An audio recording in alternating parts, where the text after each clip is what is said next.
ఎప్పుడు నా భర్త నన్ను ప్రేమించట్లేదు అని అనుకోవాలి. ఎవరి కోసం ఎదురు చూడవాలి. నీకు స్నేహితుడు ఉన్నాడే, ఆయన నమ్మదగిన వాడు, నమ్ముకోదగిన వాడు, నీకు సహాయం చేస్తాడు. ఆయనే నీకు సొంతం. నీ జీవితం ఇహలోకంలో నువ్వు ఆయనతో ఉండాలి. ఇహలోకాన్ని విడిచిపెట్టిన తర్వాత కూడా ఆయన నీతో ఉండాలి. ఎవరిని ప్రాణబద్ధకంగా చేసుకోవాలి. ఆయన లేకపోతే బ్రతకగలనా? ప్రాణంతో గుడివేయబడి నేను చచ్చిపోతాను అనుభవం. ఎవరు సొంతంగా మధ్యలో వచ్చారు, మధ్యలో సరే దేవునికి స్తోత్రం చెప్పండి. మరో పాటు ఆయన కొరకు ప్రాణం పెట్టాడే ఆ శిలువ యాగాన్ని నువ్వు ఎప్పుడు మర్చిపోకూడదు. ప్రతిరోజు ఆ శిలువ యాగాన్ని నువ్వు ధ్యానించాలి, నువ్వు తలంచాలి. ఎప్పుడైనా ఒక వ్యక్తి ఎందుకు పడిపోతున్నాడో తెలుసా? ఒక వ్యక్తి దేవునికి ఎందుకు దూరం అవుతున్నాడో తెలుసా? ఆ శిలువలో నీ కొరకు ప్రాణం పెట్టిన ఆయన్ని నువ్వు తలంచకపోతాను. తర్వాత ఒట్టి బల్లరాజులో కాదు, ప్రతిరోజు శిలువలో నీ కొరకు కాదా ఆయన వేలాడింది. ఆయన నీ శిక్ష నా శిక్ష ఆయన మీద మోపబడింది కదా. ఆయన మన సంతకాలన్నీ ఆయన మీద మోపబడ్డాడు. ఆయన శాపగ్రాహిగా మార్చబడ్డాడు. ఆయన ఆయన ఆయన మన కొరకు శాపగ్రాహిగా మార్చబడ్డాడు. ఆయన పాపిగా మార్చబడ్డాడు. నా పాపం అంతా ఆయన మీద మోపబడి ఆయన పాపిగా, పాపగ్రాహిగా, శాపగ్రాహిగా. అంధకార శక్తులు అంధకారం నుండి నిన్ను విడిపించడానికి 10 గంటల నుంచి 3 గంటల వరకు ఆయన చీకటి అయిపోయి సాతానుతో ఆయన పోరాడి సాతాను యొక్క సాతాను కాళ్ళ క్రింద ఆయన సాతాను జయించి, లోకాధికారిని జయించి మన కాళ్ళ క్రింద పెట్టాడు. స్తోత్రం. కాబట్టి శిలువలో ఆయన చూపిన ఆ యాగాన్ని ప్రతిరోజు నువ్వు జ్ఞాపకం చేసుకుంటే నువ్వు ఎప్పుడు తప్పిపోవు. నువ్వు గుడ్డోడుగా నువ్వు పాపం చేస్తున్నావు, దేవుని గాయాలు రేపుతున్నావు. ఆ శిలువ యాగాన్ని ప్రతిరోజు నువ్వు జ్ఞాపకం చేసుకుంటే ప్రతిరోజు నువ్వు పరిశుద్ధపరచబడతావు. ప్రతిరోజు నీవు ఈ రక్షణ ఎంత విలువైందో. ఒక ఆయన ప్రాణం పెడితే నా కొరకు ఒక ఆయన చనిపోతే ఈ రక్షణ నాకు దొరికింది. కాబట్టి ఆ విలువైన రక్షణ నువ్వు కాపాడుకోగలవు. గుడ్డోడు అయిపోయి గుడ్డోడు ఏం చేస్తున్నాడో తెలియదు, ఏం చేస్తున్నాడో తెలియదు, ఏం మాట్లాడుతున్నాడో తెలియదు, ఎలా ప్రవర్తిస్తున్నాడో తెలియదు. నువ్వు గుడ్డోడుగా కాకుండా ఉండాలి అంటే శిలువ యాగాన్ని నువ్వు జ్ఞాపకం చేసుకోవాలి. ఇంతగా నన్ను ప్రేమించేవాడు. అది కూడా చిన్న వచనాన్ని నేను ఎందుకంటే దేవుడురా నీదెంతో కరుణామయా, నీకెంతో జాలి నజరేయా నజరేయా.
కరుణ, నీదంత కరుణ, నీదంత జాలియ నా కొరకే కానీ పూమాలుగా గాయపరచబడ్డాడు.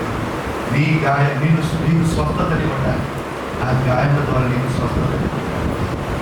ఆయన పాప ప్రక్షాళనకై వెలబోసి ఏమండి ఆయన దినము ద్వారా, ఆయన రక్తము ద్వారా నీ ఆత్మను శుద్ధి చేయడానికి, నేను పవిత్రపరచడానికి ఆయన వెల చెల్లించాడు.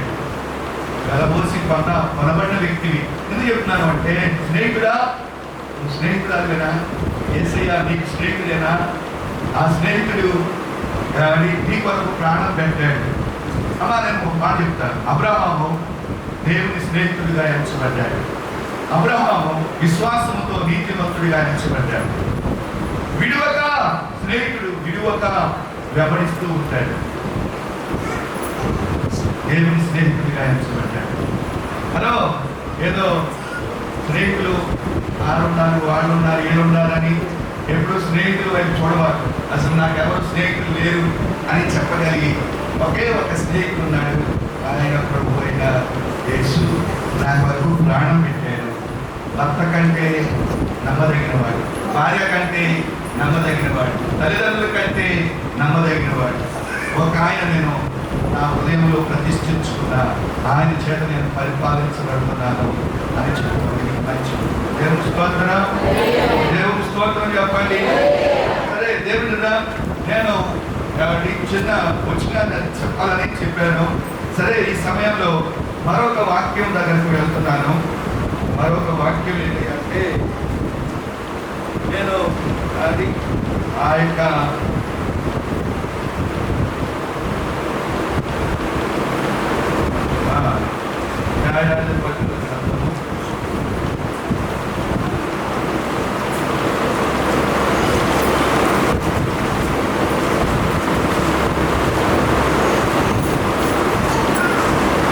పరాక్రమముల 6వ అధ్యాయము, పరాక్రమము గల బలాఢ్యుడా, దేవుడు నీకు తోడై ఉన్నాడని.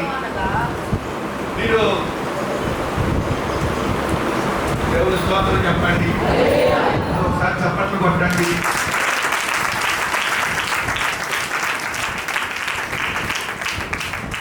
దేవుని బిడ్డరా, నువ్వు ఈ అధ్యాయం నాకు చాలా నచ్చింది. పిరిగోడు గాలి చాటున ధాన్యం దొల్లగొట్టుకుంటున్నాడు. అందరూ ఇశ్రాయేలు అందరూ పారిపోయారు. చాలా మంది అపచేయకుండా వెళ్తున్నారు. గిద్యోను దేవుడు మాట్లాడుతున్నాడు, గిద్యోనా, పరాక్రమము గల బలాఢ్యుడా. ఏంటిది? అయ్యా, పరాక్రమమా? నాగా? అసలు నువ్వేమైపోయినా ఏమండి? దేవుడు నీకు తోడై ఉన్నాను అతనితో అనగా, గిద్యోను చిత్తము ఎరగవాడా, మాకు తోడై ఉండేలా ఇదంతయో మాకు ఎలా? ఏంటండి ఆర్థిక ఇబ్బందులు ఏంటి? ఈ అనారోగ్యత ఏంటి? పిల్లల మాటంట్లా ఏంటి ఆ సమస్య? దేవుడు తోడై ఉన్నామంటావు, పరాక్రమము గల బలాఢ్యుడా అని చెప్తావు.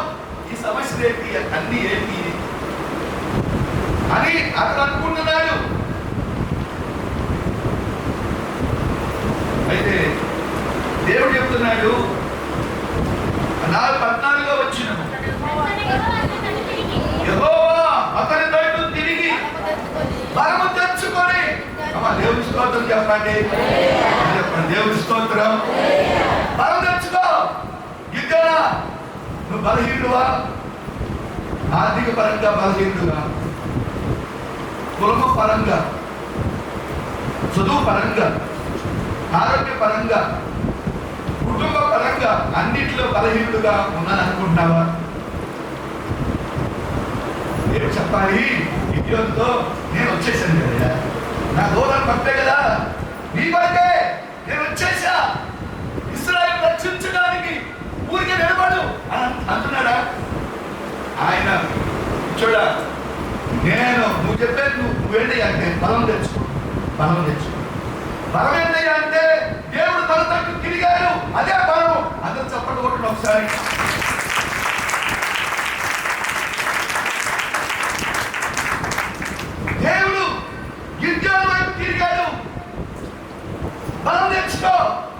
ఇచ్చాడు, అదే నీకున్న బలము.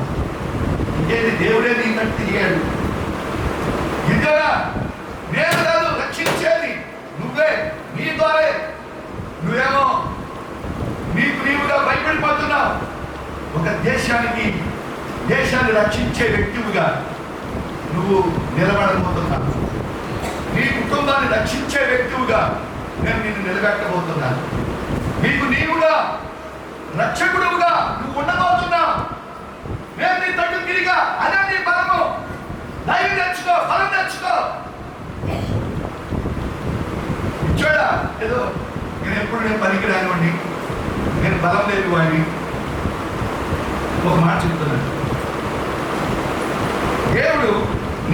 దేవుడు బలమైన కార్యం చేయాలి అంటే నువ్వేం చేయాలి అంటే, కానీ ఆ యొక్క ఎఫెసీ పత్రికలో ఎఫెసీ పత్రిక 3వ అధ్యాయము 19లో వచ్చిన మనలో కార్యసాధకమైన తన శక్తి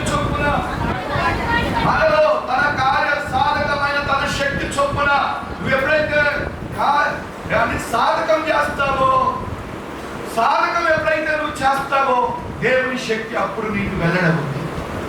దేవుని స్తోత్రం చెప్పండి. దేవుని స్తోత్రం. కార్య సాధకము అమ్మా ఎవరైతే ప్రార్థన చేస్తారో, ఒక మాట పౌలు గారు ఒక సమయంలో తిమోతితో అన్నాడు, తిమోతి దైవభక్తి విషయంలో నీవుగా సాధకం చేసుకో. దైవభక్తి మీరు ఎప్పుడైనా నువ్వు నీలో ఉన్న శక్తి బయటికి రావాలి అంటే నువ్వు ఎక్సర్సైజ్ కనుక ప్రతిరోజు చేస్తూ ఉంటే నీరసంగా ఉన్న వ్యక్తివి ఆటోమేటిక్గా నీలో శక్తి వెల్లడైపోతూ ఉంటుంది. బలహీనుడుగా నీరసంగా ఎప్పుడైతే నువ్వు ఎక్సర్సైజ్ చేస్తూ ప్రారంభిస్తావో ఒకరోజు కష్టంగా ఉంటుంది, రెండో రోజు నొప్పులు అనిపిస్తాయి, కానీ చివరికి నీలో ఉన్న శక్తి బయటికి వెల్లడవుతూ ఉంటుంది. నువ్వు ఆరోగ్యవంతులుగా శక్తివంతులుగా నువ్వు మార్చబడతావు. ఒక వ్యక్తి నువ్వు కనుక ఎక్సర్సైజ్ కనుక చేస్తే ఎక్కడ లేని శక్తితో నువ్వు నింపబడతావు. దేవుని స్తోత్రం. నేను ఎక్సర్సైజ్ అంటే దైవభక్తి విషయంలో, దైవభక్తి ప్రార్థన ఎప్పుడైతే నువ్వు చేస్తావో, ఈ రోజున అనేక మంది బలహీనులుగా ఉండటానికి గల కారణం, అనేక మంది ఓడిపోవటానికి గల కారణం, అనేక మంది కృంగిపోవటానికి గల కారణం వారి ప్రార్థనాహీనత వల్లే. మన దేవుడు నీకు అన్ని ఇచ్చాడు, నువ్వు ప్రార్థన దేవుని సన్నిధిలోకి వెళ్తలా, ప్రార్థన చేయట్లా, నువ్వు సాధకం చేయట్లా, వాక్యాన్ని ధారించట్లా, కాబట్టే నువ్వు ఓడిపోతున్నావు, కాబట్టే నువ్వు బలహీనుడుగా ఉంటున్నావు, కాబట్టే నువ్వు అన్ని విషయాలు అపచేయకుండా వెళ్తున్నావు. అమ్మా నువ్వు ఎవరో తెలుసా? నేను ఒకసారి చెప్తున్నాను, గిద్దోరా నువ్వెవరో తెలుసా? హలో, ఈ స్థలంలో దైవస్వరూపి ప్రార్థనా మందిరంలో కూర్చున్న వ్యక్తివి, నువ్వెవరో తెలుసా? నీ శక్తులు నువ్వు తెలుసుకోవయా? నువ్వేంటో నువ్వు తెలుసుకో. తెలుసుకుంటే అప్పుడు నీకు తెలుస్తుంది, నేను ఇంతకున్నా, నేను ఇంత బలవంతున్నా అని నీకు తెలుస్తుంది. మీరు మారుమనసు పొంది బాప్తిస్మం తీసుకోగానే, మీరు మారుమనసు పొంది బాప్తిస్మం తీసుకోగానే మీరు పైన మార్పు రాదు, పైన ముక్కు మొక్కు ఏం చేంజ్ అవ్వదు, కానీ లోపల ఆత్మ నూతనంగా దేవుని రూపంలో నీ ఆత్మ మార్చబడుద్ది. దేవుని రూపంలో నువ్వు మార్చబడతావు. దేవుని స్తోత్రం. దేవుని ఆత్మదేవుడు ఆయన పోలికలో నువ్వు నీలో ఉన్న ఆత్మ ఆయన పోలికలోనికి మార్చబడుతుంది. ఆయన పోలిక ఏంటి అంటే, ఆయన పోలిక కాబట్టి సాతాను శక్తులను జయించేటటువంటి పోలిక. ఒక మాట, నువ్వు సముద్రం మీద నడవగలిగిన పోలిక. నేనున్నాను, మా నాన్నగారు, నేను ఎప్పుడైతే పుట్టానో మా నాన్నగారు పోలికలు ఉన్నాయట, అంటే తండ్రి పోలిక అని చెప్పారట. నేను నా బుక్కు కానీ నా మొహం కానీ ఎక్కువ పోలికలు నేను మాట్లాడుతూ ఉంటే ఆదమయ్య గారు మాట్లాడినట్టుగా మాట్లాడుతున్నావయ్యా అన్నారు ఇద్దరు. అందరూ అవసరం లేదు, ఎందుకంటే నా తండ్రి పోలిక నేను నాకు దాకా ఇంకోటి వస్తాయండి. నువ్వు ఎప్పుడైతే మారుమనసు పొంది బాప్తిస్మం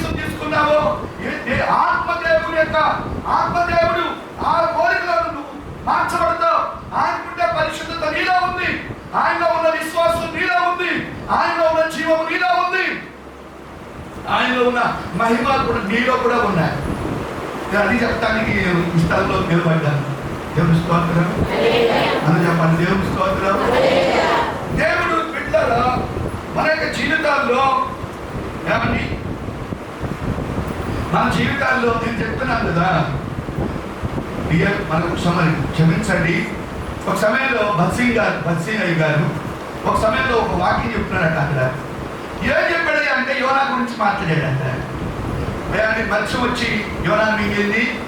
యోనాను తీసుకెళ్ళి 3 రోజులు నినివే పట్టణంలో తగ్గింది. యోనా వెళ్ళి 3 దినాలు ప్రయాణం అంతా వెళ్ళి సువార్త అందించాడు. నినివే పట్టణం అంతా మారిపోయింది అని చెప్పాడట. ఒక విద్యాలయ ప్రసంగం ముగించుకొని కూర్చున్నాడట. అక్కడ బ్రదర్, నువ్వు ఇంజనీరింగ్ అన్నావు, కనీసం ఆ మాత్రం బుద్ధి లేకుండా జ్ఞానం లేకుండా మాట్లాడుతున్నా.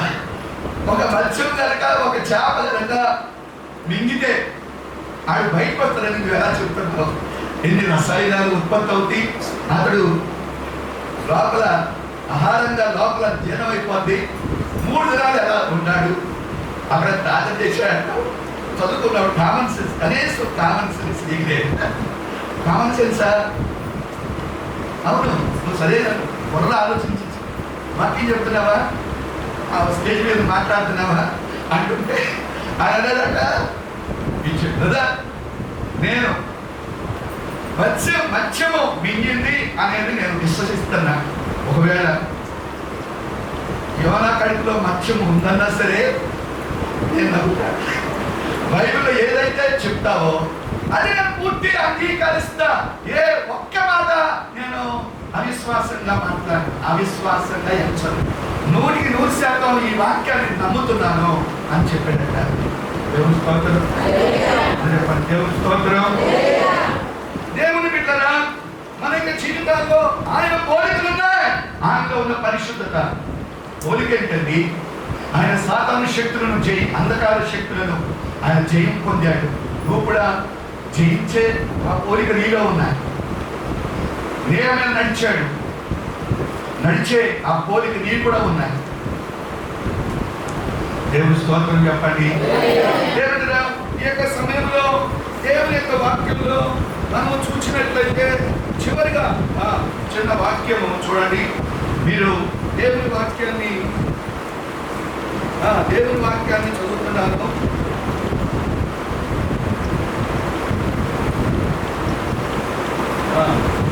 దేవుడిరా,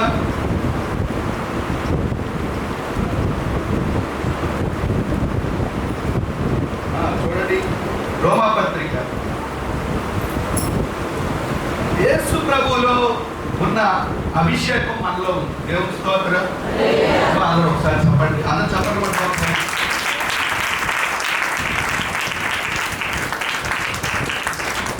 యేసు ప్రభు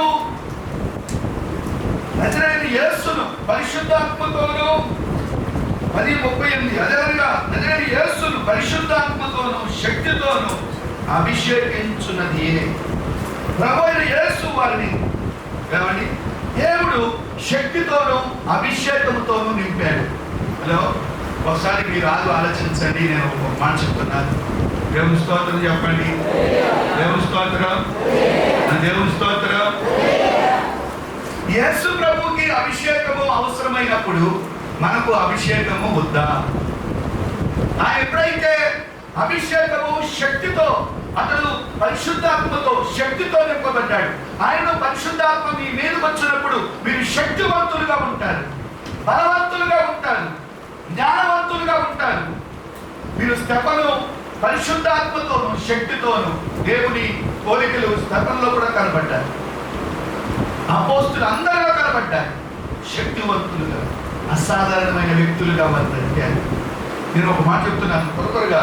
మీరు దేవుడిగా మనలో ఏముంది అంటే అభిషేకం ఉంది.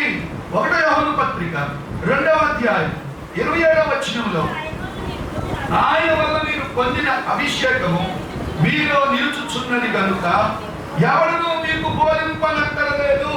ఆయనలో ఉన్న అభిషేకము మీలో నిలిచి ఉన్నది కాబట్టి ఎవరినూ మీకు బోధింపనక్కరలేదు. అలా ఒకసారి చెప్పండి.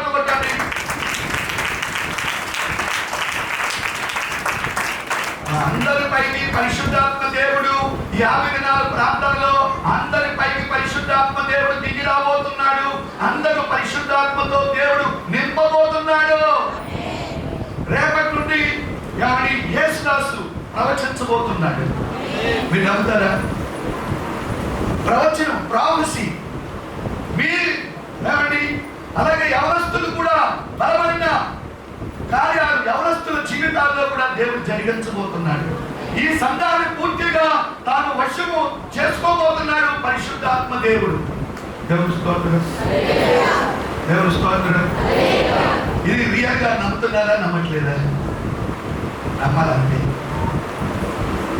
దేవుడు ఈ సంఘాన్ని పూర్తిగా తన వశంలోకి తీసుకోబోతున్నాడు. ఆత్మీయ వరాలతో నింపబడిన సంఘముగా ఈ సంఘం ఉండబోతోంది. అందుకే 50 దినాల ప్రార్థనా కూడిగా ఈ సంఘంలో దేవుడు ఏర్పాటు చేశాడు. ఎవరైతే రారో వారు, ఎవరైనా బలంగా ఉన్నది కదా, ఎవరైనా రాకపోతే ఎవరైనా బలవంతం లేదు. వేపొందరా నీ మీద దేవుని వర్షము నీ మీద కురిపించాలి అంటే రా. సరే, అభిషేకము దేవుడు మీలో అభిషేకం ఉంది. ఆ ఆత్మ దేవుడు, దేవుని శక్తి, దేవుని అభిషేకము నీలో కూడా ఉంది. అది నువ్వు తెలుసుకో అనే మాట.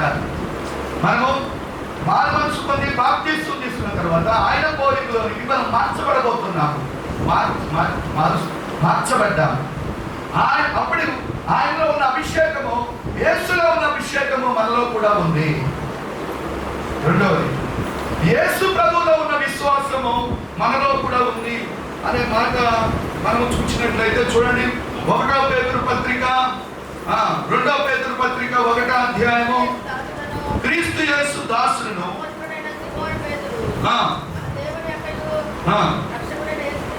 రక్షకుడైన యేసు క్రీస్తు నీతిని బట్టి మా వలె అమూల్యమైన విశ్వాసము పొందిన వారికి శుభమని చెప్పి, మా వలె అమూల్యమైన విశ్వాసము పొందిన వారికి శుభమని చెప్పి. ఎవరన్నారు ఇక్కడ?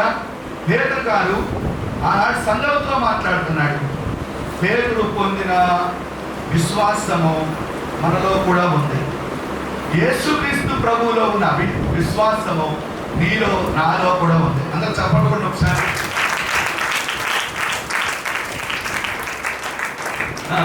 మీరు గమనించారా? మరొక మాట చదువుతాం చూడండి. మరొక మాట రోమాపత్రిక 12వ అధ్యాయం 3వ వచనము, తను తాను ఎంచుకొనదగిన దానికంటే ఎక్కువగా ఎంచుకొనక దేవుడు ఒక్కొక్కరికి విభజించి ఇచ్చిన విశ్వాస పరిమాణము ప్రకారము ఒక్కొక్కరికి విభజించి ఇచ్చిన విశ్వాసం, దేవుడు విభజించి ఇచ్చిన విశ్వాసము నీలో ఉంది. దేవుని స్తోత్రం. మరొక మాట చెప్తున్నాను. గలతీ పత్రిక 2వ అధ్యాయము 20వ వచనము, నేను క్రీస్తు కూడా సిలువ వేయబడి ఉన్నాను, ఇక నువ్వు జీవించువాడు నేను కాను, క్రీస్తే నా యందు జీవించుచున్నాడు. నేను ఎప్పుడు శరీరమందు జీవించుచున్న జీవితము నన్ను ప్రేమించి నా కొరకు తను తాను అప్పగించుకున్న దేవుని కుమారుని ఎందరి విశ్వాసం, దేవుని కుమారుని ఎందరి ఉన్న విశ్వాసము. దేవుని స్తోత్రం చెప్పండి, చెప్పండి. దేవుని స్తోత్రం. యేసుక్రీస్తులో ఉన్న అభిషేకం నీలో కూడా ఉంది. యేసుక్రీస్తులో ఉన్న విశ్వాసము నీలో ఉంది. నువ్వు ఎలాంటి తెలుసా? గిద్యోను కనుక పైన చూస్తున్నాడు, కానీ రేపు చేయబోతున్న కార్యాలు, గిద్యోన్ని వాడుకోబోతున్న తీరు అది చూడలేదు. మనము బాహ్యాన్ని చూస్తున్నాము, కానీ చూచే వాటిని మనం చూస్తున్నాము, చూడని వాటిని మనం చూడలేదు. నీకు ఆత్మనేత్రము తెరవబడును గాక. నువ్వు ఎలాంటి వాడువో, నువ్వు ఎలాంటి దానివో నీవు తెలుసుంటే నువ్వు ఆశ్చర్యపోతావు. రెండోది ఆయన విశ్వాసం, పేతురులో ఉన్న విశ్వాసం. పేతురు గారు రోడ్డు మీద వెళ్తూ ఉంటే అనేక మంది రోగులు స్వస్థపరచబడ్డారు. పేతురు అసాధారణ ఒక వ్యక్తి వాక్యం చెప్తూ ఉంటే 3,000 మంది 5,000 మంది మార్చబడ్డారు. పేతురయ్య గారు చచ్చిపోయినోడు కూడా లేపాడు. దేవుని స్తోత్రం. ఆ విశ్వాసం, ఆయనలో ఉన్న విశ్వాసం నీలో ఉంది.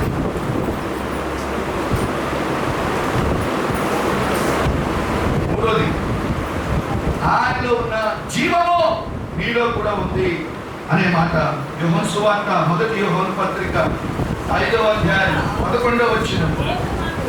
దేవుడు మనకు నిత్య జీవము దయచేసెను, ఈ జీవము ఆయన కుమారుని యందు ఉందని 12వ వచనం.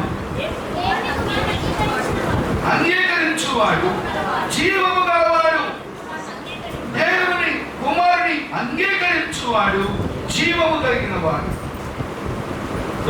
మొదటి మనం యోహాను సువార్త మొదటి అధ్యాయం 1వ వచనంలో చివర ఆ సమస్తము ఆయన మూలముగా కలిగిన ఏది లేకుండా కలగలేదు. ఆయనలో జీవము ఉండేను, ఆ జీవము మనుషులకు వెలుగై ఉండేను. ఆయనలో ఉన్న జీవము మనలో కూడా ఉంది. దేవుని స్తోత్రం అని చెప్పండి. దేవుని స్తోత్రం. మూడవది ఏంటి అంటే ఆయనలో ఉన్న మహిమ, యేసుక్రీస్తులో ఉన్న మహిమ నీలో నాలో ఉంది. దేవుని స్తోత్రం అని చెప్పండి. దేవుని స్తోత్రం. అది కూడా నేను చూపించాలి అంటే చూడండి, దేవుని యొక్క వాక్యంలో, దేవుని బిడ్డరా, దేవుని యొక్క వాక్యంలో యోహాను సువార్త 14వ అధ్యాయం 22వ వచనంలో నేను యోహాను సువార్త 14వ అధ్యాయము 17వ అధ్యాయం యోహాను సువార్త 17వ అధ్యాయం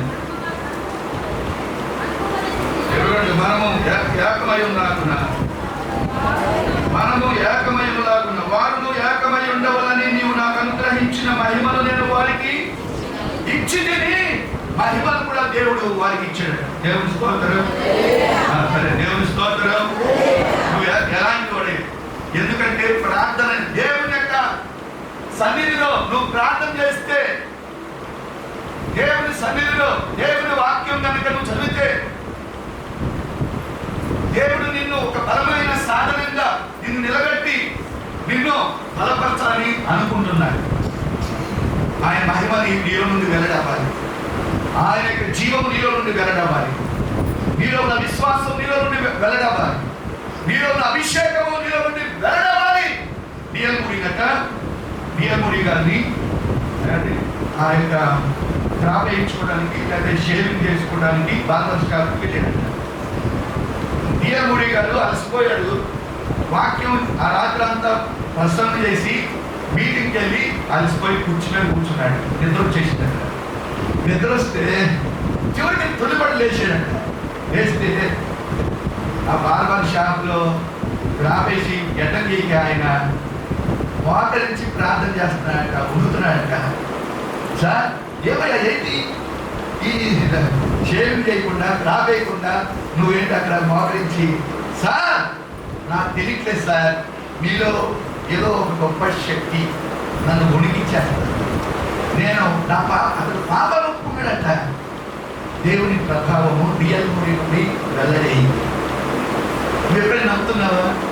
నువ్వు నీలో ఉన్నది దేవుని శక్తి, దేవుని జీవము, దేవుని విశ్వాసం, దేవుని యొక్క మహిమ నీలో ఉంది అనే సంగతి నువ్వు మర్చిపోకూడదు. దేవుని స్తోత్రం.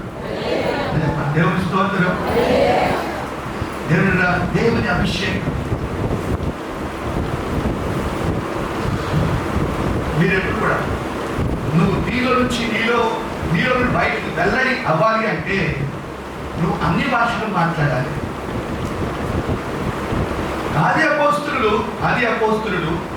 నేను ఒక చోటుకి వెళ్ళానన్నా, వాళ్ళు 7 గంటలు యాడీగా అన్ని భాషలు మాట్లాడుతున్నాను. నేను మాట్లాడితే నేను అదిరిపోయాను. 7 గంటల విరామం లేకుండా ఉదయం టిఫిన్ చేసి వచ్చాను. ఆ యొక్క 10 గంటల నుంచి ప్రారంభమైంది. 5 గంటల దాకా మాట్లాడుతూనే ఉంటాను. అన్ని భాషలు ఎప్పుడైతే నువ్వు మాట్లాడుతూ ఉంటావో నీలో ఫైర్ నీలోకి వచ్చేస్తుంది. దేవుడు బలమైన ఆయన అభిషేకం నీలోకి వచ్చేస్తుంది. బలమైన అభిషేకం నీలోనే ఉన్నాయి. అది వెలుగు లేకపోతే ఇక్కడ వాటర్ పంపేశారు, ఆ పంపు వాటర్ పడింది, ఆ వాటర్ని పైకి తీసుకురావాలి అంటే ఏం చేయాలి? తీసుకురావాలంటే ఏం చేయాలి? బోరేయాలి. మీరు ఎప్పుడు పాపిని క్షమించు, స్తుతించాలి. రెండవది భాషలు, అన్య భాషలు మాట్లాడాలి. ఎవరైతే అన్య భాషలతో మాట్లాడుతూ ఉంటారో సైతాన్ని వాళ్ళు చూసి పారిపోద్ది. నువ్వు ఏ దేవునికి అవిష్టమైన ప్రవర్తన నీలో ఉందో దాని మీద నుంచి విడిచిపెట్టి పారిపోద్ది. దేవుని స్తోత్రం చెప్పండి, చెప్పండి దేవుని స్తోత్రం. మనము ఒక సమయంలో నెహెమ్యా డేవిడ్ గారు ఒకసారి చెప్పాడు, నేను ఒకరోజు నేను వాళ్ళు దేవరాజు గారు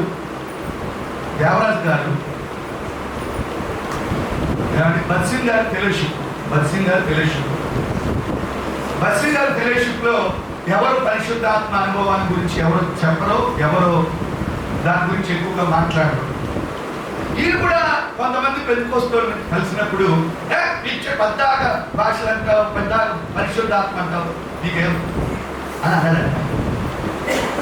బయట నేను నమ్మను అన్నాడంట. సరే ఒక పాస్టర్ గారు వచ్చి ఆయన మీద ఎత్తి మీద చేయబెట్టారు. వెంటనే పడిపోయి ఇక భాషలు మాట్లాడటం ప్రారంభించినట్ట. సాయంకాలం 6 అయినా అప్పటి నుంచి లెగట్లేదట. 12 గంటలు 10 గంటలు ఎప్పుడైతే అన్ని భాషలు మాట్లాడుతూ ఉన్నాడో దేవుడు ఫైర్ అగ్ని పొగగా అతడు మారిపోయాడు. తన తండ్రి చేసిన సేవ, తన యొక్క అన్న కూడా చేసిన సేవ కంటే అత్యధికంగా దేవుడు ఆయన్ని వాడుకోవడం ప్రారంభించాడు. కంప్లీట్ చేంజ్ అయిపోద్ది దేవుని యొక్క జీవజలం. నేను ఒక 4-5 వారాలు బట్టి అదే చెప్తా వచ్చాను. దేవుని వాక్యము నిరంతరం ఎందుకు అవుతుంది? నీరు లేదు, దేవుని వాక్యం కుళ్ళిపోతుంది, నీ దగ్గరకు వస్తుంది. దేవుని వాక్యం అనే విత్తనం, ఇది విత్తనము, జీవము. ఇది విత్తనము, ఇది అక్షయమైంది, జీవముతో కూడిన విత్తనము, వాక్యము నీ హృదయంలో పడి ఫలించాలి. కానీ నువ్వు ఎండిపోతున్నావు, కానీ నువ్వు పదిహేను వ్యక్తులుగా మారిపోతున్నావు. కారణం ఏంటి అంటే నీలో ఆ వాక్యం అనే జీవము నీకు రావాలి అంటే పరిశుద్ధాత్మతో తడపబడాలి. దేవుని స్తోత్రం, దేవుని స్తోత్రం. ఎంతగా తడిస్తే అది కుళ్ళితే దాని నుంచి నూతన శరీరం బయటకు వచ్చింది. వర్షం రాకపోతే పరిశుద్ధాత్మ అభిషేకం నీలో. నేను ఒకసారి తీసుకొస్తాను. 4 కలిసి మాట్లాడుతున్నారు, 7 గంటలు మాట్లాడతారు. మీరు కూడా ఎవరైనా రావాలనుకుంటే ఆ రోజు, ఒక రోజు కాదు, 2 రోజులు కాదు, 7 రోజులు వస్తారు. 7 రోజుల్లో మీరు కనుక వస్తే అలా ఏం మాట్లాడుతున్నారు నాకు అర్థం కాదు. మీరు కూడా ఏకీభవించి కనుక మాట్లాడితే మీలో గొప్ప పరివర్తన, మీలో గొప్ప శక్తి, దేవుని మహిమ మీలో నుండి వెళ్ళగలరు. దేవుని స్తోత్రం, చెప్పండి దేవుని స్తోత్రం. దేవుని బిడ్డలా గిద్యోనుతో మాట్లాడమని, గిద్యోను హలో పరాక్రమముల బలాఢ్యుడా, నిరుత్సాహంతో ఉన్నవాడు, కృంగుదల, భయము, ఈ విద్యాన్ని చూసి ఏదైతే నాకు, నా కుటుంబానికి, నా పిల్లలకి భోజనం సమకూర్చుకుంటే చాలు, అంతవరకు చాలు. అందరూ ఇశ్రాయేలు అందరూ పారిపోయి ఆయా ప్రాంతాల్లో ఉన్నారు. కానీ దేవుడు వీళ్ళు పిరిపడిగా దాక్కుంటున్న వ్యక్తి విషయంలో దేవుని ప్రణాళిక ఉంది. నువ్వు అనుకున్నావా నేను ఎందుకు పనికిరానివ్వండి, నేను అన్నింటిలో విఫలమైన వ్యక్తిని, చదువులో విఫలమయ్యాను, నాకు అన్ని విషయాల్లో, కుటుంబ జీవితంలో విఫలమయ్యాను, నన్ను ప్రేమించే వాళ్ళు లేరు, చిచి అందరూ నన్ను తిట్టలే తప్ప, నిరాశ గురి చేసిన వాళ్ళే తప్ప నన్ను ఎవరు పట్టించుకోలేదు అనుకుంటున్నావా? అయితే గిద్యోను లాగా దేవుడు నిన్ను పిలుస్తున్నాడు. నీ ద్వారా నువ్వు నీవుగా ప్రయోజనకరం అవుతావు. నీవు దేశానికే ఆశీర్వాద కారకుడుగా మారిపోతావు. అందరూ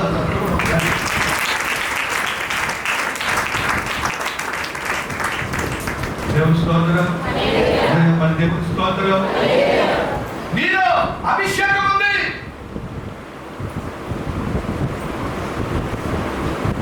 తెలుసా? మేలు చేయొచ్చు శక్తి. ఆయన పరిశుద్ధాత్మ మీ మీదకి వచ్చినప్పుడు మీరు శక్తివంతుడు. నువ్వు శక్తివంతుడు కానీ బలహీనంగా ఎదుర్కొంటున్నావు. నువ్వు బలహీనంగా ఓడిపోయిన వ్యక్తివుగా ఏమని భయపడిపోయి కృంగిదల చింత వేదన ఎందుకు నీ మీద ఉంటుందో తెలుసా? దేవుని అభిషేకం నాలో ఉంది, ఇక్కడ ఉన్నాడు అనే సంగతి నువ్వు మర్చిపోయి మీరు ఎప్పుడైనా అన్ని భాషలతో వారి నమ్మిక మీరు నమ్మి బాప్తీసం పొందిన రక్షించబడతాడు, నమ్మని వారికి శిక్ష విధించబడుతుంది కదా. నమ్మిన వారి వల్ల ఈ సూచక క్రియ జరుగుద్ది. వారు కొత్త భాషలు మాట్లాడతారు అన్న చెప్పండి. దేవుని స్తోత్రం. కొత్త భాషలు అనే మాట బైబిల్లో దాదాపు 16 సార్లు ఉందండి. నువ్వు ఎందుకు కాదని మరి ఎందుకు తప్పించి అలా పక్కన పెట్టదాన్ని అని అంటున్నావు. ఎందుకు అంటున్నావంట? నేను ఈ కార్యం నేను చేస్తున్నానా లేదా, ఇది నేను చేస్తున్నానా లేదా అని ఎందుకు అనుకోవు? ఈ రెఫరెన్స్ని దాటించి జంప్ చేసి ఇంకో వాక్యం ఎందుకు చదువుతున్నావు? ఆ విధంగా నేను లేదే అని ఎందుకు అనుకోకూడదు? అలాంటి విశ్వాస జీవితం నాలో లేదే అని ఎందుకు అనుకోకూడదు?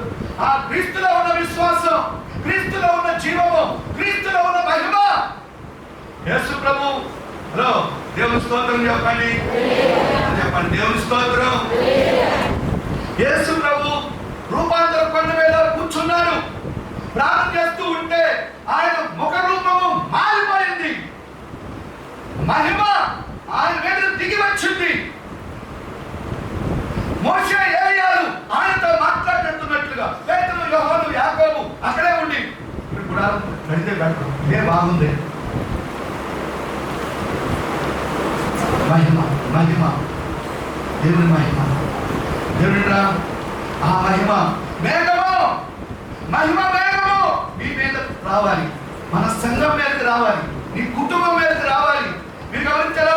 ఆ దినాల్లో ఏమని ప్రత్యక్ష గుడారంలోనికి మోషే వెళ్ళినప్పుడు ఆ గుడారంలో దేవుని మహిమ ఒక మేఘంలాగా కమ్మేసిందట.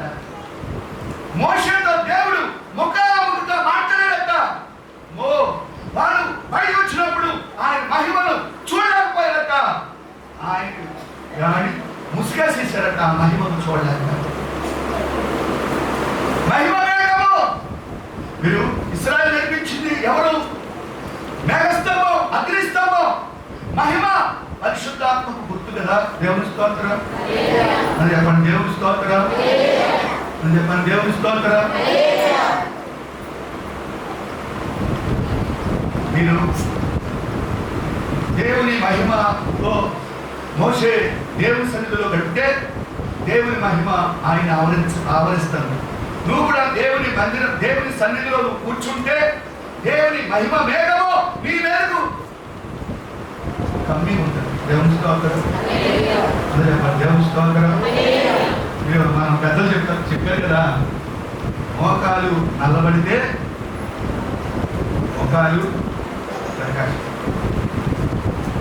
మోకాలు ప్రకాశించట్లేదు అంటే మోకాలు నల్లబడదు. నువ్వు కనీసం మోకాలు అనుభవము అనేది నువ్వు తీసేసుకుంటావు. దేవుని వాక్యాన్ని సహవాసం మండే కట్టెల దగ్గరికి వచ్చి నువ్వు కూర్చుంటే నువ్వు వెలిగించబడతావు. దాంతో నాకు ఏం పని? మీరు ఎవరైనా విడిచిపెట్టి పారిపో. నువ్వు ఎవరితో పారిపోవాలి?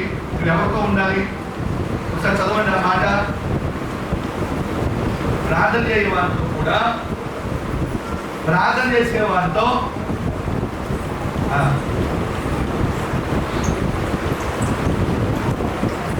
ప్రార్థన చేసేవారితో కూడా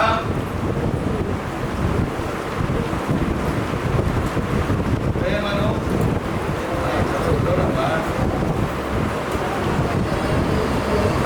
పవిత్ర హృదయులై ప్రభువునకు ప్రార్థన చేయవారితో కూడా నీతిని, విశ్వాసమును, ప్రేమను, సమాధానమును వెంటాడుము. వారితో పవిత్ర హృదయులై ప్రభువునకు ప్రార్థన చేయవారితో నువ్వు ఏకం ఏకం అవ్వాలి, వాళ్ళతో ఏకీభవించాలి. నీకు దేవుని ఆత్మ దేవుడు నీలోకి రావాలి అని అంటే దేవుని స్తోత్రం చెప్పండి. దేవుని స్తోత్రం అక్కడికి నాలో చాలా మంది దైవ సేవలు ఏమన్నా తెలుసా, మన తరంలోని ప్రభు రాబోతున్నారు, మనమే ఆయన చూస్తాము. మన పితరులు ఎప్పటి నుంచి చూస్తూ వచ్చారు. అందుకే మనము మన తరంలోనే ప్రభు మధ్య ఆకాశానికి రాబోతున్నాం. మనం ఆ నిరీక్షణ మనం పోగొట్టుకోకూడదు. ప్రభు రాబోతున్నాడు, నేను ఆయన కలుసుకోవాలి, పరలోక రాజ్యంలో నేను చేర్చబడాలి. ఎట్టి పరిస్థితుల్లో పాదలానికి నరకానికి నేను ఎప్పుడు దాని కొరకే మనం మానవస్పృహం, దాని కొరకే నువ్వు శక్తివంతుడుగా ఆయన ఎదుట నువ్వు శక్తివంతుడుగా నువ్వు ఉండాలి అంటే నువ్వు ప్రార్థన చేయాలి. శక్తివంతుడు బలవంతుడు దేవుని సన్నిధిలో గడపాలి. కానీ మోషే దేవుని సన్నిధిలో గడుపుతూ ఉంటే మహిమ వేగము ఆయన మీదకి వచ్చింది.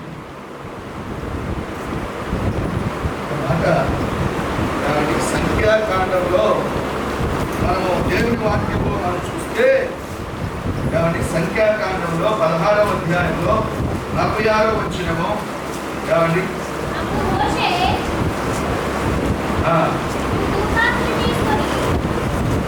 సరే దేవుడిగా మనము ఇక్కడ కూడా మోషే మీద కాబట్టి మోషే ఫరాహు అభిరాములు 250 మంది తిరుగుబాటు చేశారు.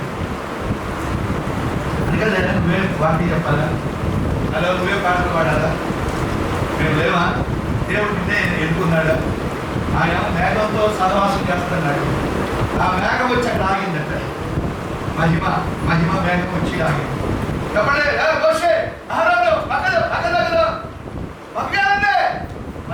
అంటే మోషే మేఘంతో సహవాసం చేస్తున్నాడు. మేఘము మరి మోషే మీద మేఘము దేని గుర్తు? మహిమ గుర్తు. దేవుని స్తోత్రం, దేవుని స్తోత్రం. ఇక్కడ వచ్చిన చదవండి. ఇక్కడ ఏమండి మీరు 42వ వచ్చిన అహరోను విరోధముగా వారి ప్రత్యక్ష గుడారం వైపు తిరిగి చూడగా ఆ మేఘము దాని కమ్మెను. యెహోవా మహిమయు కనబడెను. రాగా యెహోవా మీరు ఈ సమాజ మధ్య నుండి తొలగిపోబడి ఎవరైతే మహిమతో ఈయన సహవాసం చేస్తున్నాడు, దేవుని మహిమ, దేవుని మేఘముతో సహవాసం చేస్తున్నాడు. ఆ మేఘమే ఈకి విరోధంగా ఉన్నవారు వారికి విరోధంగా లేచింది. దేవుడురా మనం కూడా నువ్వు కూడా దేవుని యొక్క సన్నిధిలో మోషే తెగులు పుట్టిందట. ధూపార్తిని తీసుకుని వచ్చి పరిమేడము నిప్పులతో నింపి ధూపం వేసి మేఘముగా సమాజం తెగులు పుట్టింది. మీరు ధూపం వేయాలి, ప్రార్థన చేయి.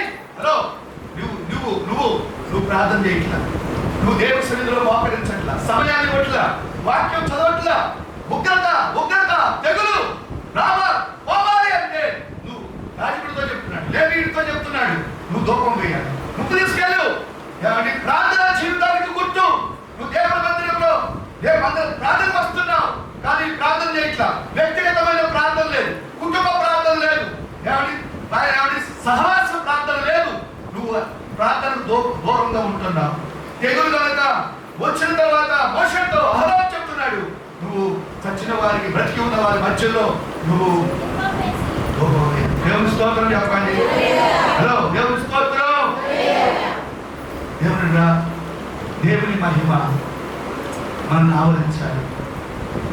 మనము ఉన్నతులుగా సంఘముగా ఈ స్థలంలో మారిపోవాలి. దేవుని స్తోత్రం, దేవుని స్తోత్రం. మీ ఇంట్లో అద్భుతాలు దేవుడు చేయబోతున్నాడు. మీ ఇంట్లో ఏ సమస్య అయితే నిన్ను వెంటాడుతూ ఉందో ఆ సమస్య నుండి దేవుడు నీకు విడిపించబోతున్నాడు. దేవుని మహిమ గల కార్యాలు దేవుడు నీ జీవితంలో చేయాలి అని అనుకుంటున్నాడు. కానీ నువ్వు నమ్రతగా, తగ్గింపుతో, విధేయతతో దేవునికి ఎప్పుడైతే నువ్వు ప్రార్థిస్తావో, ప్రార్థనలో దేవుని అమ్మా నీలో ఉన్న అభిషేకము నీలోకి బయట రావాలి అంటే నువ్వేం చేయాలి అంటే అన్య భాషలు మాట్లాడాలి. దైవ స్వరూపి సహవాసంలో, దైవ స్వరూపి చర్చిలో రాణిమమ్మ గారు ఫోన్ చేసింది. ఫోన్ చేసి అయ్యా ఈరోజు ఇప్పుడే ఎప్పుడే నీ వాక్యం విన్నాను అంటాను. అన్నయ్య నా వాక్యమా? నా వాక్యం ఏం బాగుంటుందమ్మా, పెద్దలు చాలా మంది పెట్టుకున్నారు, ఆయన వాక్యం విన్నారు కానీ నా వాక్యం ఏంటమ్మా అన్నా. ఒక మాట నేను ఎక్కువగా ఈ చెప్తా ఉంటాను కదా, దేవుని స్తోత్రం. మా అమ్మగారు పరిశుద్ధాత్మ అభిషేకం పొందిన వ్యక్తి. నేను కూడా ఆ అభిషేకం నాకు కూడా కావాలి. మీరు ఎప్పుడైనా దేవుని అభిషేకం కానీ ఉంటే నువ్వు ఇక్కడ కలుస్తుంటే నీ ప్రశ్నకు జవాబులు వచ్చాయి. నువ్వు అని కాదు, ప్రార్థనకి జవాబు రావడం కాదు, నువ్వే జవాబుదారిగా ఉంటావు. దేవుని స్తోత్రం, దేవుని స్తోత్రం, దేవుని మహిమ. మీరు గమనించారా? ఎండిపోయిన కర్రను తీసుకెళ్ళి దేవుని సన్నిధిలో పెట్టినప్పుడు ఆ ఎండిపోయిన కర్ర నీ జీవితంలో అనారోగ్యం ద్వారా ఎండిపోయేవేమో, ఆర్థిక ఇబ్బందులు అనే దాని ద్వారా ఎండిపోతున్నావేమో, ప్రార్థనాహీనత నీ జీవితాన్ని చంపేస్తుందేమో, ఏమండి ఆర్థిక పరంగా, వ్యాపార పరంగా ఎండిన స్థితిలో ఉన్నావేమో. చిగురించాలి అంటే ఎక్కడ పెట్టాలి? దాన్ని దేవుడి సన్నిధిలో ఉండాలి. ఎప్పుడైతే నువ్వు ఏమని జీవము కలిగిన ఎండిన కర్ర జీవము కలిగిన కర్రగా మారిపోయింది నీ జీవితాన్ని, దేవుని మహిమ గమనించరా? లెమ్మో తేజ రెల్లుమో నీపై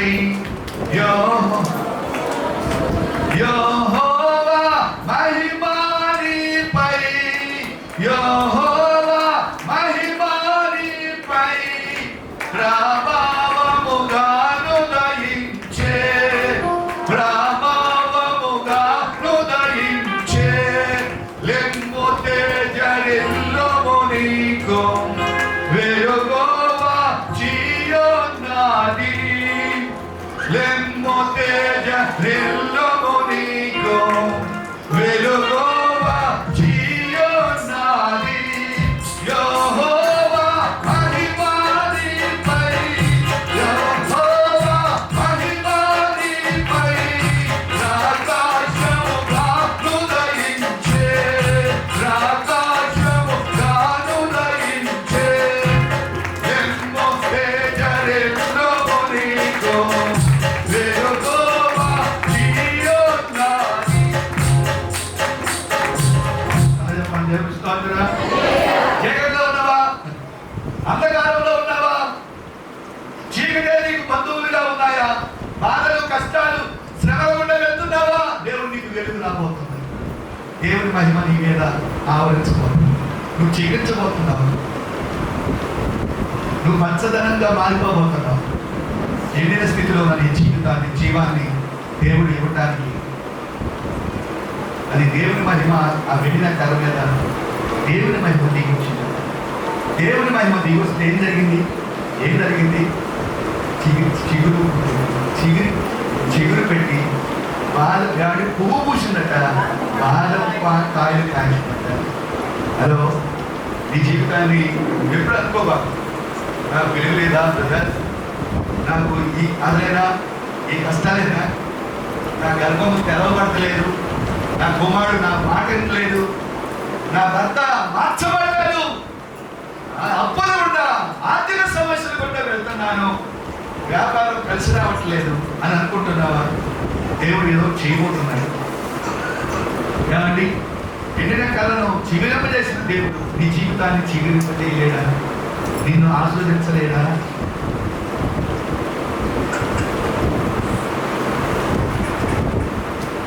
సరే, ఇక్కడ మనం వెళ్దాం.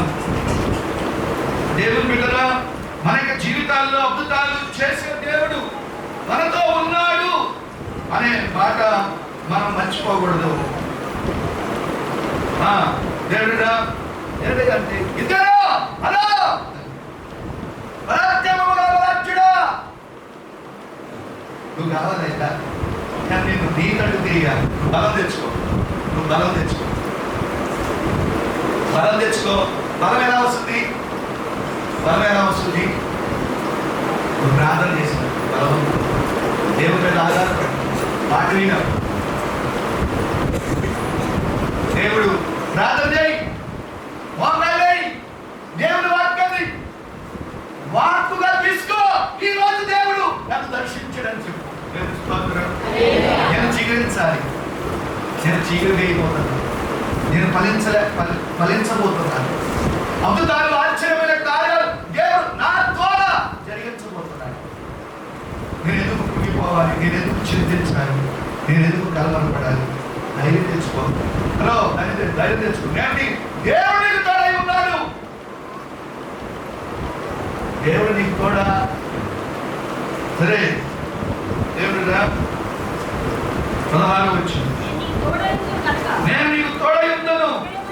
ఒకే మనిషిని హతము చేసినట్లు విజ్ఞానులు నీవు హతము చేయు అని చెప్పు. అయిననేమి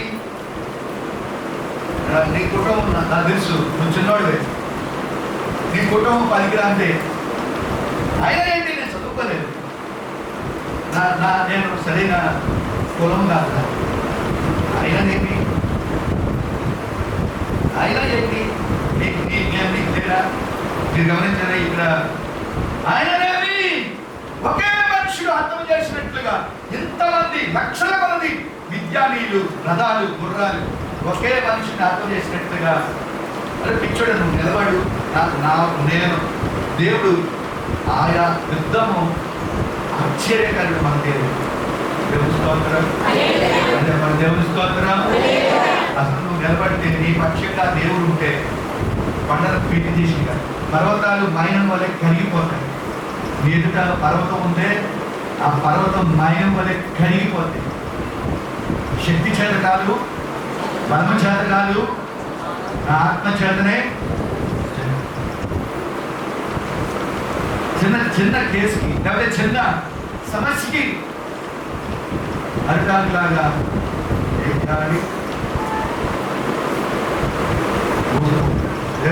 దేవునికి శక్తి చేత కాదు, బలం.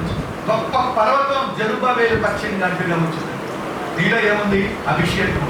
నేను చూపించగలను. ఇలాంటి తెలుసా? దేవుని స్వరూపం నీలో, యేసులో ఉన్నవన్నీ నీలో ఉన్నాయి. నీలో అభిషేకం, నీలో ఆయనలో ఉన్న విశ్వాసం, నీలో ఆయనలో ఉన్న జీవం నీలో, ఆయనలో ఉన్న మహిమ కూడా నీలో నేనే అని తర్వాత తెలుసుకున్నాడు గిద్యోను. గిద్యోను నిలబెట్టిన దేవుడు విద్యార్థులు అందరినీ ఒకే ఒక మనుషుడు హతమార్చినట్లుగా హతమార్చడానికి శక్తినిచ్చిన దేవుడు నీకు కూడా శక్తిని ఇవ్వబోతున్నాడు. అందరూ చప్పట్లు కొట్టండి ఒకసారి.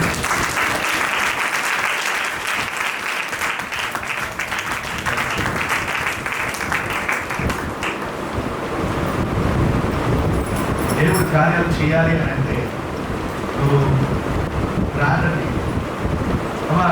బైబిల్లో ఆత్మతో ప్రార్థన ఉంది, మనసుతో కూడా ప్రార్థన ఉంది. ఆత్మతో పాడాలి ఉంది, మనసుతో కూడా పాడాలి. భాషలు మాట్లాడుతూ పాడాలి, మనసుతో కూడా పాడాలి. హలో, ఆత్మతో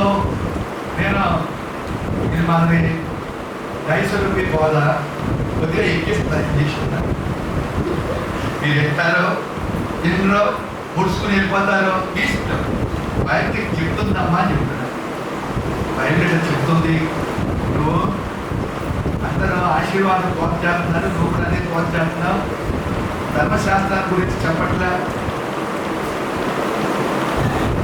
కాబట్టి ఆశీర్వాదకరమైన బోధలట నేను చేస్తున్నానంట.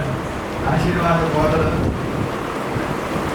మీరు జాకబ్ చార్లెస్ గారు ఆయన స్టేజ్ ఎక్కగానే పరిశుద్ధాత్మ అభిషేకం కొద్దిసేపు ఆయన భాషలు మాట్లాడతాడు, పరిశుద్ధాత్మను ఆహ్వానిస్తాడు, అప్పుడు స్టార్ట్ చేస్తాడు. పరిశుద్ధాత్మ దేవుడు ఆయనతో నువ్వు పని లేకుండా నువ్వు ఉంటే నువ్వు ఎప్పుడు తగ్గి నిరసించుకోవాలి. నీలో బలం ఉంటుంది. పరిశుద్ధాత్మతో ఎప్పుడు నువ్వు సహవాసం పరిశుద్ధాత్మను ఆహ్వానిస్తూ నేను నువ్వు నాతో ఉంటాను. మీరు ఎప్పుడైనా నేను ముగించేస్తున్నాను, మీరేమనుకోవాలండి. ఏగే ఇస్తే అప్పగించుకుందా అప్పగించుకోలేదా? ఏగే ఎవరో పరిశుద్ధాత్మకు గుర్తా కాదా? అప్పగించుకున్న ఆ పరిశుద్ధాత్మ దేవుడు ఏగే ధరింపజేసిన అవన్నీ కూడా ధరించుకొని రాజు దగ్గరికి వెళ్ళిందా లేదా? నువ్వు ఏగేను పక్కన పెట్టా అంటే అక్క. ఇప్పుడు అబ్రహామేమో తండ్రి గమనించారా? ఇస్సాకు కుమారుడు, ఏలియాజరు పరిశుద్ధాత్మ, కన్యక వధువు ఎవరో రేపు కదా మరి తీసుకొచ్చాడే తీసుకునేదా? మనం ఎంతబడేది రేపు పరిశుద్ధాత్మతోనే. పరిశుద్ధాత్మ దేవుడు మనల్ని తీసుకుని వెళ్ళేది పరిశుద్ధాత్మ దేవుడు. తెలుసుకోవాలి, ఆయన చెప్తాడు, ఆయన పని ఆగిపోతుంది. పరిశుద్ధాత్మ దేవుడు భూమిలో నుండి తీసివేయబడతాడు. నేను చెప్పాను అమ్మా, నేను ముగించేస్తున్నా. ఎన్నో కుమారాలు ఉన్నాయో. మన యోసేపము యేసుక్రీస్తు గుర్తు, గృహ నిర్వాహకుడు పరిశుద్ధాత్మ గుర్తు. ఆ యొక్క కనిష్ఠుడు బెన్యామీను సంఘానికి గుర్తు. కార్యనిర్వాహకుడు, గృహ నిర్వాహకుడు, ఆ యొక్క ఆయన పరిశుద్ధాత్మ. పరిశుద్ధతను పవిత్రతను ఏర్పాటు చేసింది ఎవరు? గృహ నిర్వాహకుడు, పరిశుద్ధాత్ముడు, కనిష్ఠుడు. ఎవరయ్యా అంటే అందరికన్నా లాస్ట్. ఎవరైతే తగ్గించుకుంటారో, విధేయత దీనత్వము తగ్గింపు ఉంటుందో వారిలో పవిత్రత పరిశుద్ధతను పరిశుద్ధాత్మ దేవుడు పెడతాడు. ఇక్కడ మనది ఎట్లా అయిపోయింది అంటే పాస్టర్ గారి మాట కొద్ది కూడా వింటలా. ఎవరింట్లా మీరు ఇస్సాకులాగా మిమ్మల్ని బలిపీఠం దగ్గర దాకా తీసుకొచ్చి దేవునికి బలి అర్పించాలి అంటే ఇస్సాకు ఏం చేశాడు? మౌనంగా తండ్రికి విధేయత చూపించాడు. నేనెవరిని ఆత్మీయ తండ్రి. ఈ సంఘాన్ని నడిపించేది ఎవరో? ఆత్మీయ తండ్రి. ఆత్మీయ తండ్రి మాట వెళ్ళిపోతే మీరు అసలు బలిపీఠం దగ్గర అవుతావా? దేవునికి బలిగా బలిపీఠం దగ్గర రావాలి కదా. దేవునికి అర్పణగా నువ్వు అర్పించబడాలి అంటే నేను చెప్పినట్లుగా మీరు చేయాలి. ఇక్కడ కూర్చో అంటే ఇక్కడ కూర్చోవాలి. నేను నీకు నష్టం వచ్చినా దైవ సేవకుడు మాట ఇంటే ఏదైనా చేయగలరు. చెప్పుకోవా నా దారి నేను చేసిన చేసుకుంటాను. అమ్మా తప్పుదమ్మా అంటే ఎవరు చెప్పారు నీకు? పాస్టర్ ఏదో దానికి బలారాధన అమ్మా కదా. ఇస్సాకు బలిపీఠం దాకా అబ్రహాము తీసుకొచ్చాడు. ఇస్సాకు లోపడ్డాడు కాబట్టి ఆ పొలంలో పెట్టుకో ఎవరో దాని గురిపెల్లా కాయనా కట్లు ఉన్నాయి, నిప్పుంది, కత్తి ఉంది, గురిపెళ్ళే గురించడానికి యెహోవా ఈయనే. ఎవరు చూశాడు కదా? వెనక్కి చేతులు దిగులు వచ్చి వాటేసుకుని వెనక చేతులు వాటేసుకుని ముందు పెడుతున్నట్టుగానే నటించి చేతులు పట్టుకుని వెనక్కి తిప్పేసి కట్టేసి కాళ్ళేసి కట్టేసి బలిపీఠం మీద పెట్టి కట్టెట్టేసి మీరు ఒప్పుకుంటారు. కనీసం 9 గంటలకు రండి సిస్టర్ బ్రదర్. 9 గంటలకి ప్రార్థన అంటే 10కి వచ్చారు, కొంతమంది 10:30 వచ్చారు. అదే అండి అసలు మీరు దేవుడి మాట ఏం వింటారని మీరు ఏం చెప్పాలి, ఏ విషయంలో సంతోషించాలి చెప్పండి. ఎవరైనా కొత్త పాస్టర్ వస్తే నన్ను చెప్తారు, ఈ పాస్టర్ ఇంతేనా, మీరు ఇలాగేనా, మీరు అన్ని శనివారమే సర్దుకోవాలి, ఆదివారం కరెక్ట్గా ప్రార్థన సమయానికి రావాలి. దేవుడు మాట వినడి. పాస్టర్ గారు మాట్లాడుతున్నారు. దేవుని మాట ఏమి వింటున్నామండి? ఏమి వింటున్నామని నేను నమ్మాలి. ఓ మాట భాష గారి మాట వినకపోతే నువ్వు దేవుని మాట ఏమి వింటున్నావని నేను నమ్మాలి. ఆదివారం ఎన్ని గంటలకు మా ప్రార్థన? 9 గంటలు. కనీసం అరగంటలో 9 గంటలకైనా నాకు వస్తున్నావా? 10:30, 11. నీకు ఎవరు చెప్పలేదు, నాకు వదిలేసేసావు. అన్నీ వదిలేస్తే వచ్చినవాడికి మనం ఏం చెప్తాను? ఇంకా మాస్టర్ ఆపే కానీ ప్రసంగం సరే అంటే ఇదేవాడు చెప్తారు, ఎంతపోతే నేనే చెప్తాను. మీరు ఆదివారం విశ్రాంతి దినాన్ని పరిశుద్ధంగా ఎవరు ఆచరిస్తున్నారు? పరిశుద్ధ దినంగా ఈరోజు మరి ఆదివారం కాబట్టి ప్రభు దినాన దోహన్ గారు ఆత్మవశులైపోయాడు. ప్రభు దినాన్ని మనం ఎంత గౌరవిస్తే అంతగా పాటలు పడేవాడు అంటే మన యవనస్తులు చేతులు దొరకలేదు.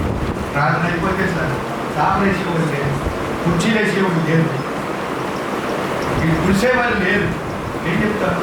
ఇది లైలా సరే ప్రార్థన ఏమండి? ఏమైనా నేను సత్యం చెప్తున్నాను. ఏంటండి ఈ సేవ, ఈ సంఘం ఈ విధంగా సీరియస్. మన ఇలాంటి సంఘంలో వాక్యం చెప్పడం కూడా ఎవరి వల్ల కాదు. ఏదైనా మనం సరి చేయలేము. అంటే సీనియర్స్ 20 సంవత్సరాలు 30 సంవత్సరాలు నేను ఏమని చేస్తాను? ప్రార్థన చేద్దాం. ఈ బోధలో ప్రార్థన అందరూ మోకాలు చేయండి.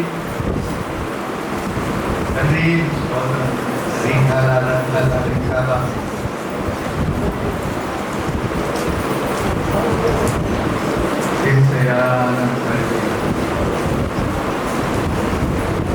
నీవు నాతో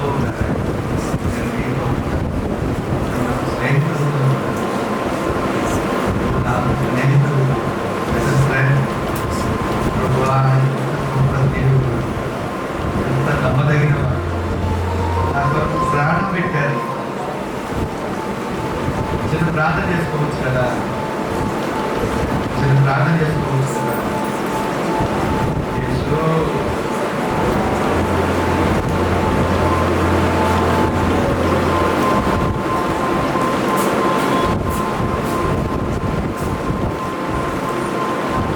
నన్ను అడుగు. మీ మధ్యాహ్న సమయంలో ఎంతమైన వాక్యం మీ యొక్క ఆత్మతో మీ శక్తితో అందరూ నీ మహిమతో బలవంతుల శక్తివంతుల అందరూ అన్ని భాషలు మాట్లాడారు.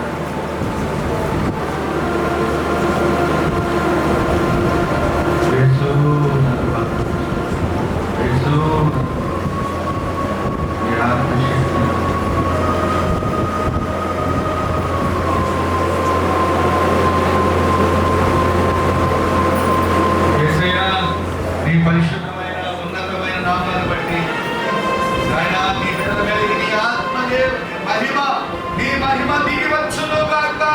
మహిమ వేగము ఈ సంఘం పైకి దిగి వచ్చును గాక. వేగము క్రింద అందరూ మహిమతో, అందరు హృదయాలు తెప్పరిల్లును గాక. యవనస్తులు హృదయాల్లో గొప్ప కార్యము పరిశుద్ధాత్ముడా మీరు చేయండి. యవనస్తురాళ్ళు యవనస్తులు వారు నీ తక్కువ నింపబడాలి, నీ మహిమతో నింపబడాలి. నీ రాజ్య వారసులుగా ప్రతి ఒక్కరిని చెబుతారు. ప్రతి ఒక్కరి జీవితంలో మీరే జరిగించి ఎంతమైన వాక్యం ద్వారా ఫలవంతంగా వచ్చి, అలాగే ఆయన ప్రత్యేకంగా వ్యాపారస్తులు వ్యాపారం కోసం దూర ప్రాంతాల్లో ఆయా ప్రాంతాల్లో వ్యాపారాలు చేస్తున్నారు. వ్యాపారాలు లాభదాయకంగా కొనసాగును గాక. వ్యాపారాలు ప్రయాణాల్లో వర్కర్స్ కూడా నమ్మకంగా పనిచేయడానికి కృప కలుగును గాక. వ్యవసాయం చేస్తున్న బిడ్డలు వ్యవసాయం లాభదాయకంగా నడిపించబడును గాక. ఈ సంవత్సరం పంటలు ఆయన నూరంతలుగా ఫలించును గాక. వరుసలు దాన్ని ఆయన వరదలు రాదు, అకస్మాత్తుగా పంట నాశనం కాకూడదు. నాయన తండ్రి, యవనస్తులు వివాహం కావలసిన బిడ్డలకు వివాహాలు, గర్భం లేని బిడ్డలకు గర్భఫలం, అనారోగ్యముగా ఉన్న బిడ్డలకు యేసు నామములో స్వస్థత కలుగును గాక. ఆత్మలో దిగజారిపోయింది, ఆత్మీయంగా దిగజారిపోయింది, లేవనెత్తబడుదురు గాక. బలహీనగా ఉన్న బలవంతులుగా ఓడిపోయిన బిడ్డలకు విజయాన్ని, పొంగిన వారిని లేవనెత్త, ఆత్మీయతలో దిగజారిపోయిన వారిని మళ్ళా లేవనెత్తి బలపరచు. నా బ్రదర్ ఉత్తరవే యేసు నామమున అడిగి పొందుకొని ఉన్నాను తండ్రి.